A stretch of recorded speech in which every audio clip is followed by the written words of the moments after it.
The year is 1579. In the ancient capital of Kyoto, a riot has broken out. Thousands of people are crushing against each other, climbing over rooftops and breaking down gates, all just to get a single glimpse of one man. He stands over 6 feet tall, a giant among the Japanese of that era. His skin is not pale like the locals, but dark as charcoal. To the people of Kyoto, he was not human. Some thought he was a demon from the underworld. Others believed he was a deity, the Daikokuton come to life. But the most powerful warlord in Japan, Oda Nobunaga, did not see a demon. He saw raw power. He saw a samurai.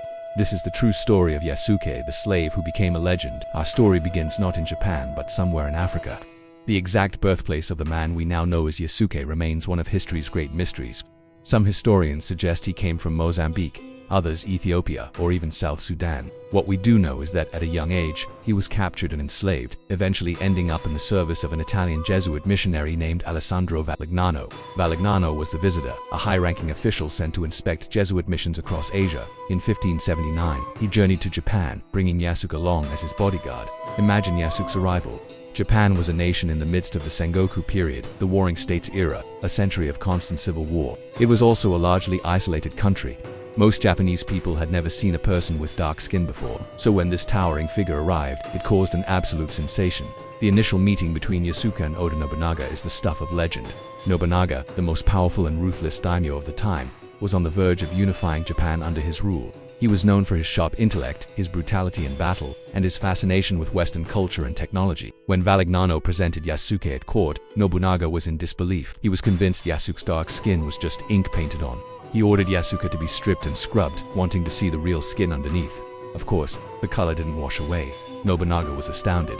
He wasn't just impressed by Yasuke's skin, he was captivated by his sheer physical presence and intellect. He reportedly said that Yasuke possessed the strength of 10 men. Nobunaga, ever the opportunist, saw immense value in Yasuke. He took him into his service, freeing him from the Jesuits and giving him a Japanese name, Yasuke. The origins of this name are debated, but it was a clear sign of acceptance. Yasuke was no longer just a foreign curiosity. He was a retainer of the most powerful man in Japan. He was given his own residence, a ceremonial katana, and a steady income. This was an unprecedented honor. In the rigid social structure of feudal Japan, class and lineage were everything. For a foreigner, a former slave with no family name, to be elevated to the rank of samurai was unthinkable. Yasuke quickly became a trusted member of Nobunaga's inner circle. He was not just a bodyguard, he was a warrior and a confidant. He learned Japanese, embraced the culture, and fought alongside Nobunaga's elite warriors. Chronicles from the time describe Yasuke participating in battles, including Nobunaga's inspection of the Iga province after a brutal campaign. He dined with Nobunaga, a privilege reserved for a select few. He became a symbol of Nobunaga's power and his willingness to break from tradition. Nobunaga loved to show off his foreign warrior, a living testament to his own worldliness and reach. For Yasuke, this must have been a dizzying transformation, from a life of bondage to a position of honor and respect in a strange new land. He had earned the trust of a man feared and respected throughout Japan. But this golden era was about to come to a violent and tragic end. The year is 1582. Oda Nobunaga is at the peak of his power, staying at Honno-ji Temple in Kyoto with only a small contingent of guards, including Yasuke. He believed he was safe, surrounded by loyal generals. He was wrong. One of his most trusted generals, Akechi Mitsuhide, saw an opportunity in the dead of night.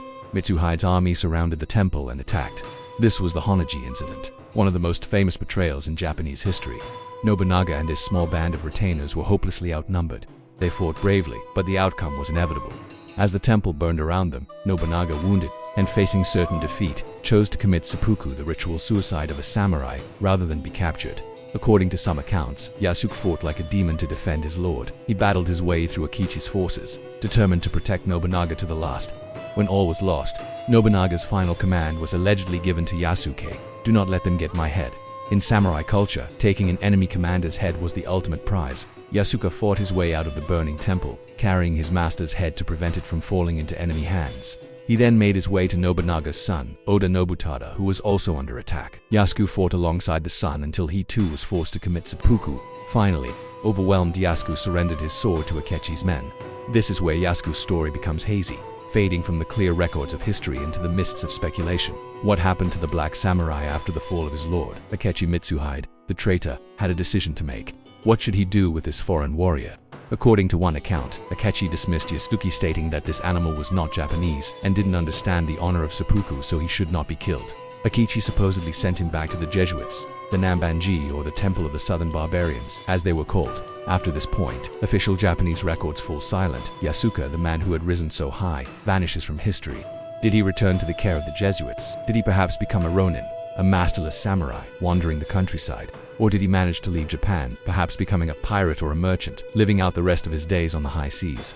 We simply don't know. His exit from the historical stage is as mysterious as his entrance. But his legend was just beginning. The story of the African warrior who became a samurai has been passed down through generations, a tale of strength, loyalty, and the incredible collision of two vastly different worlds. Yasuke's story challenges our understanding of feudal Japan.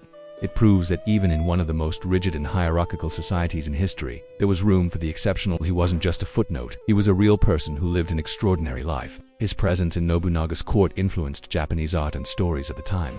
His legacy lives on today, inspiring books, anime, games, and films. He represents the ultimate outsider who, through sheer will and strength of character, carved out a place for himself in a world that was not his own. The story of Yasuke is a powerful reminder that history is more complex and diverse than we often imagine. It's a tale of a man who crossed continents, shattered expectations, and earned the title of samurai, leaving an indelible mark on the history of Japan. When Yasuke was first brought before Lord Oda Nobunaga, the most powerful man in Japan, the warlord simply refused to believe his eyes. Nobunaga was a man who had seen everything. He had conquered half of Japan, unified warring clans, and stared death in the face countless times. But he had never seen an African person before. He was utterly convinced that this giant of a man, standing before him with the strength of 10 men, had painted his skin with black ink as some kind of elaborate trick. So, he did something that would become legendary.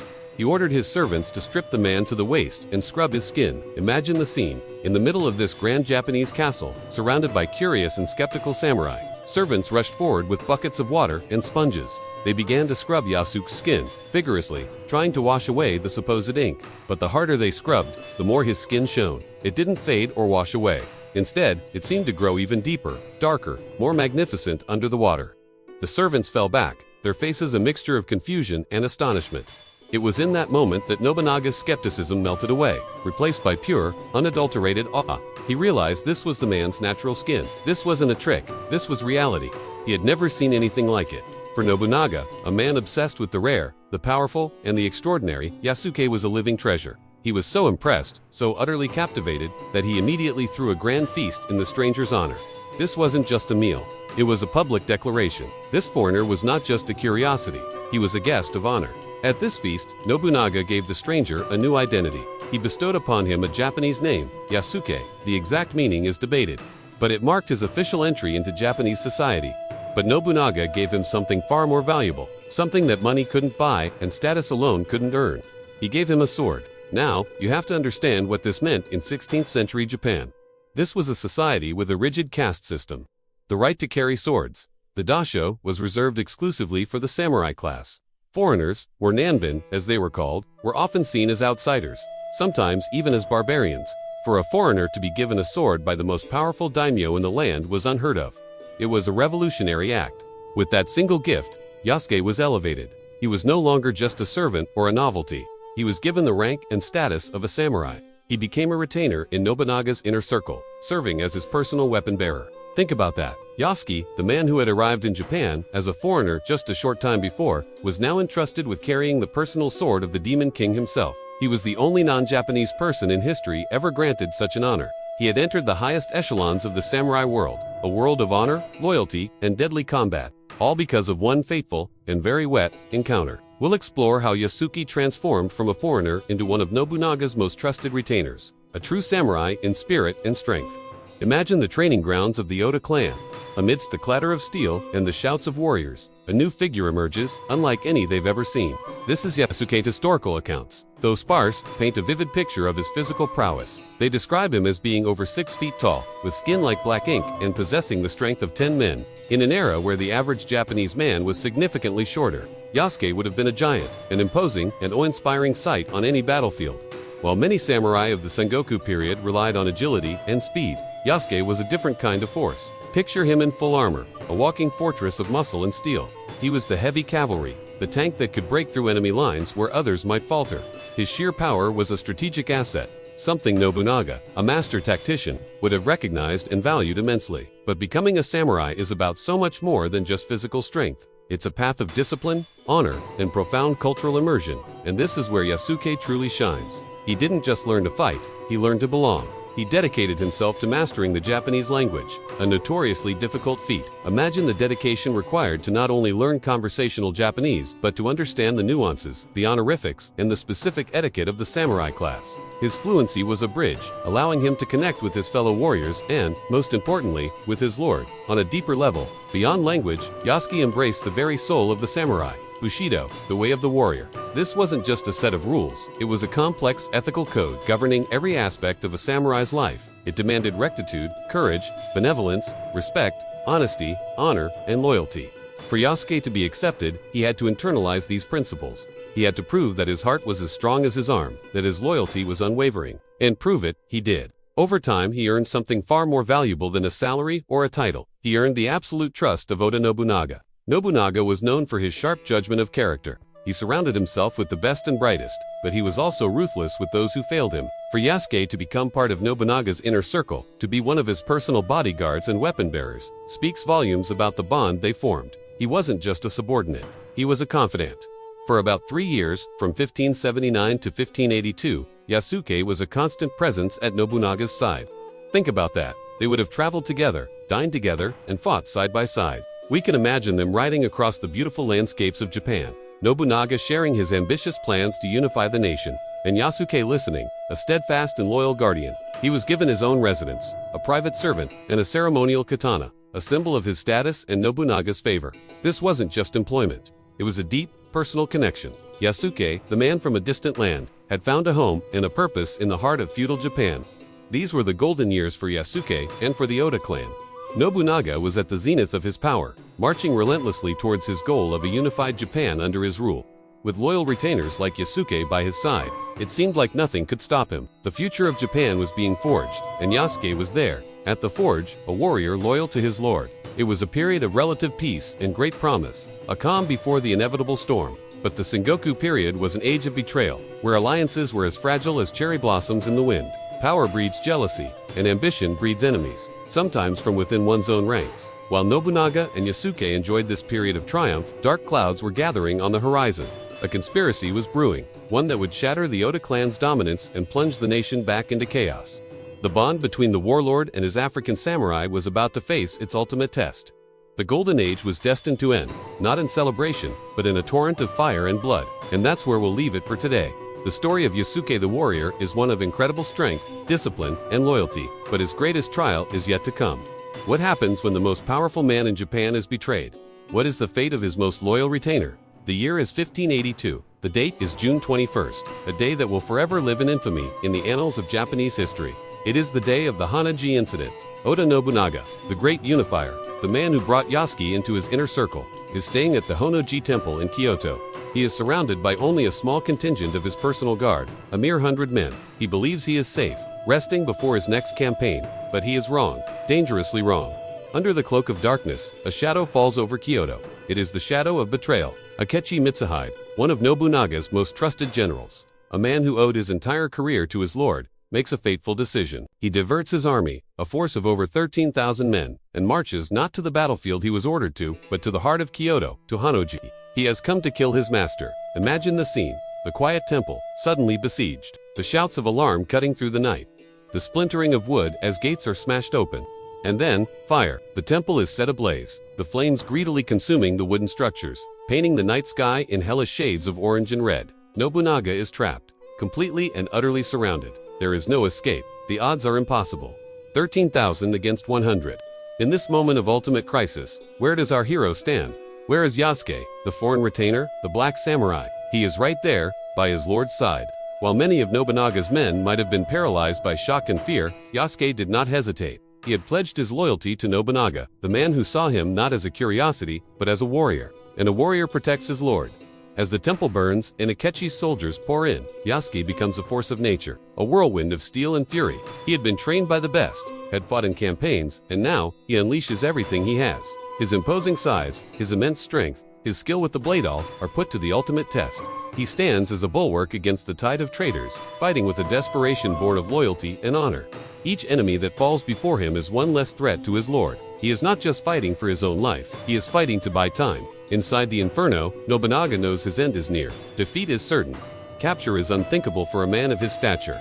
It would be the ultimate dishonor. He makes the decision that countless samurai before him had made in the face of inevitable defeat. He prepares to commit seppuku ritual suicide to die on his own terms and preserve his honor. As he prepares for this final act, his last line of defense is Yasuke holding the line, fighting back the encroaching army. The loyalty of this foreigner, in this final desperate hour, must have been a profound, if tragic, comfort to the dying warlord. Yasuke fights on. The heat is suffocating, the smoke chokes his lungs, but he does not stop. He is a guardian at the gates of hell, determined to protect his master's final moments. He fights until he can fight no more, until exhaustion and overwhelming numbers finally bring him down. He is captured, a lone warrior amidst the ashes and the bodies of his slain foes. He is brought before the traitor, Akechi Mitsuhide. This is it, the end. In the brutal code of the samurai, a captured enemy warrior, especially one so fiercely loyal to his fallen lord, could expect nothing but a swift execution. But Akechi hesitates. He looks at this giant of a man, this foreigner who fought with such fury. What does he see? Perhaps he doesn't see a samurai. Perhaps he cannot comprehend a loyalty that transcends race and origin. Akechi makes a strange and, for Yasuke, life-saving decision.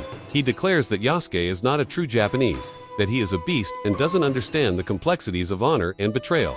He says that taking his life is pointless. So, instead of executing him, Akechi orders him to be handed over to the Jesuits, the same European missionaries who had first brought him to Japan. And just like that, Yasuke disappears from the pages of history. He is exiled, sent back to the church, and the official records fall silent.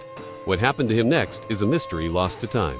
Did he return to Africa? Did he live out his days in a Jesuit mission somewhere in Asia? Did he ever pick up a sword again? We simply don't know. His story, which burned so brightly and with such impossible brilliance, is extinguished as suddenly as it began. The Honno-ji Incident was a turning point. Akechi Mitsuhide's reign as shogun would be short-lived, lasting only 13 days before he himself was defeated and killed. Nobunaga's dream of unifying Japan would be completed by his successors, Toyotomi Hideyoshi and Tokugawa Ieyasu. But the story of the man who stood by him until the very end, the African warrior who became a samurai, faded into legend. His journey was nothing short of miraculous. From a life of servitude, likely enslaved and taken from his homeland, he crossed the world to a land where he was seen as a god or a demon. Yet, through his own character, strength, and unwavering spirit, he rose to a position of incredible honor. He became a confidant and a warrior for the most powerful man in Japan. For a brief, shining moment, a foreigner, a black man, stood at the absolute pinnacle of the samurai world. He was the first and he was the last, the one and only black samurai. His name was Yasuke, and his story, though shrouded in mystery, will never be forgotten. Thank you for joining us on this incredible journey. If you enjoyed this series, please like, share, and subscribe for more stories from the forgotten corners of history.